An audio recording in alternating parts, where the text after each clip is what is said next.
This snail scours a glass wall empty of flavor. No scum of algae lives on this wall like back where it came from at the fish store. It will soon get used to this new environment because I will add vegetable waste. But this snail will be remarkably unlike its cousins, who feast on the effluvia of minerals on a pond's floor, where snails should be. This snail is learning to adapt, and more is going on inside its snail brain than you might think. DNA, even in primitive forms of life, is not cast in stone. The environment sends cues to individual cells, and effects on the DNA cause genes to turn on and off. And those genetic changes can be passed on to its spawn, more aquarium snails, if it survives. You wonder how it adapts to this environment, so alien and foreign to its natural way of living.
We all live in our own aquariums, don't we?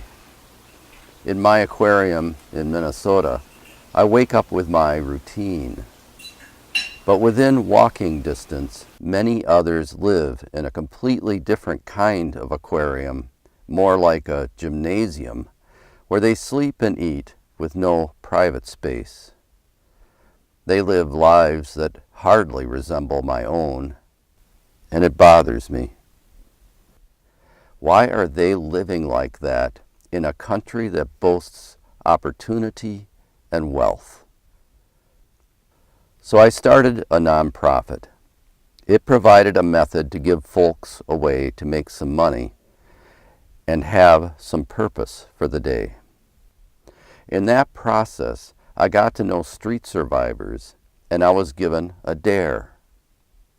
If I really wanted to know what their lives were like, sleep at a homeless shelter, eat at soup kitchens, go through the day just like they do.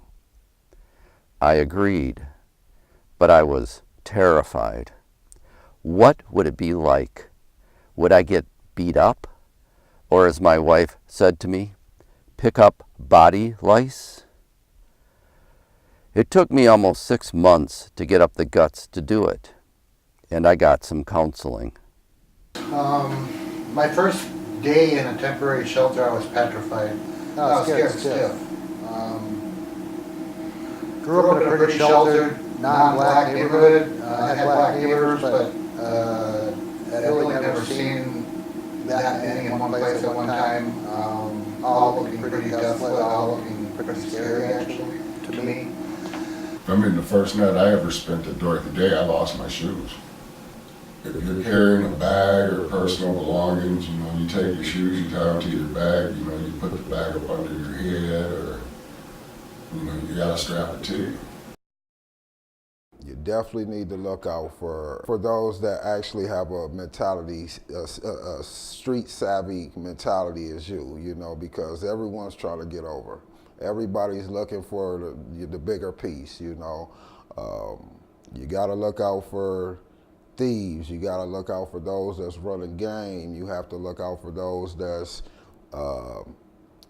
trying to befriend you. You have to just stay on guard, you know. I went down there to meet a buddy of mine because he just moved back from Fargo. And he had a bag, I let him borrow a bag to carry his stuff, you know, down there. And he left some stuff here until he could get a locker. So I took it down there. And I'm walking in the dining room and this guy's walking and he's got a white bag like this. And there's really only room for 2 people to walk anyway. And he hits my leg, right? And he pushes me and he says, "Can't you say excuse me?" I said, "Dude, you're the one that hit my leg." The staff came and told me I had to leave because I wasn't a client there. And that's what you got to put up with down there. And people don't want to. Why do I have to put up with that? They're going to put out a train and sweeping double barrel tracks in between the tracks, so it was a very comfortable there. Like I said, you know, it's like first time, you know, I didn't know.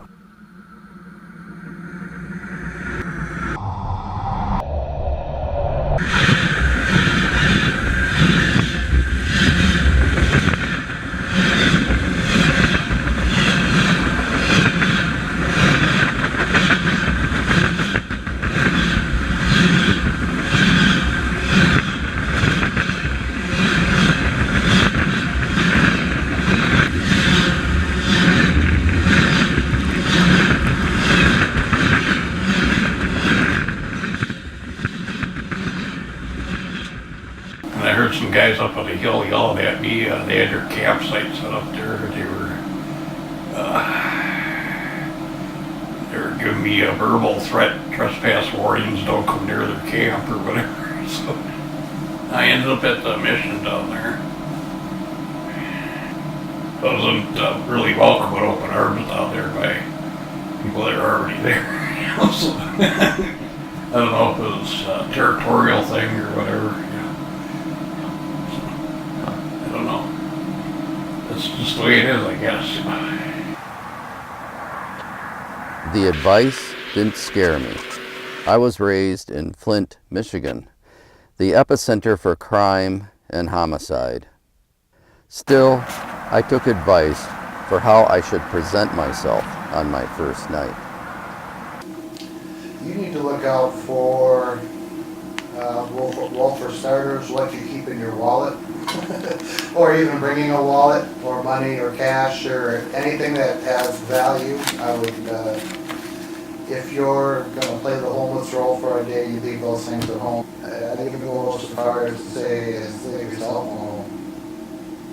Backpack would be good. Old backpack. used backpack. Can't walk in You there can't walk in there like, and you clean clothes. can't walk in there and and clean backpack shaven and nice clean brand clothes tennis shoes, and no clean one's gonna believe backpack and nice brand tennis shoes because no one's it. going to So believe you you. need to walk in looking like a little bit haggard. You So I walk would in say looking give like yourself a little bit haggard, 2 so I or would 3 say to start give on yourself your beard.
During the time I waited, I really started to wonder about the number of unsheltered people in the United States and in Minnesota.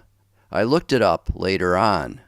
Statistics say that there are an estimated 500,000 people unsheltered nationwide on any one night, more than in the entire city of Atlanta. In Minnesota, the estimates indicate over 9,000. Of these persons without shelter, I'm witnessing just those in one overnight shelter. I'm not seeing those who are couch hoppers, those who sleep in vehicles, those who camp, those under 24 years old, and women with children. Women with children and youth comprise half the homeless. And then, even though blacks comprise only 5% of the Minnesota population, almost 40% of unsheltered people are black. One thing was certain on this frostbit January night: nobody was smiling, except for a guy smoking crack who thought I was a cop. How did they get here? What could happen in a person's life to get them in this lobby, in this God-forsaken place?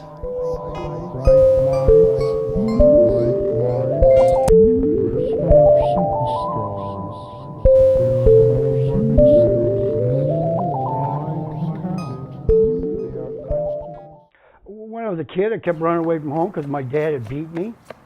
I kept running back to my mom. My mom would bring me right back. And if I told anybody what he did when I came back, it was even worse.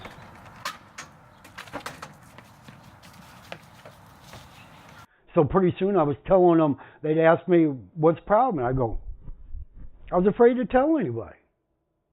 And then I was afraid to even run back to my mom because she was just bringing me right back. And I, as a child, I don't understand all this. So eventually they put me in the nut house and did an EEG, found out that there was nothing wrong with me, mentally, but I would still do this because every time I'd say something bad about someone, I'd get in trouble. So pretty soon I just didn't want to talk to anybody. And so I kept being shuffled to foster homes, and I didn't want to stay because it kept putting me around my hometown. And I just kept going back to my mom. I come to find out, my mom was just an alcoholic. And because she was an alcoholic, and I'd get in trouble whenever I, left the house and go out and party or whatever. So my mom told all my aunts, she was the oldest of 8 kids, and I had aunts that were my older sister's age. And she told all them, hey, buy whatever Kurt wants at the liquor store as long as he stays home. So I became the party guy for all my friends. They get their allowance. They want some booze. So I stayed drunk all through high school. And I couldn't get out of it. And I kept getting in trouble.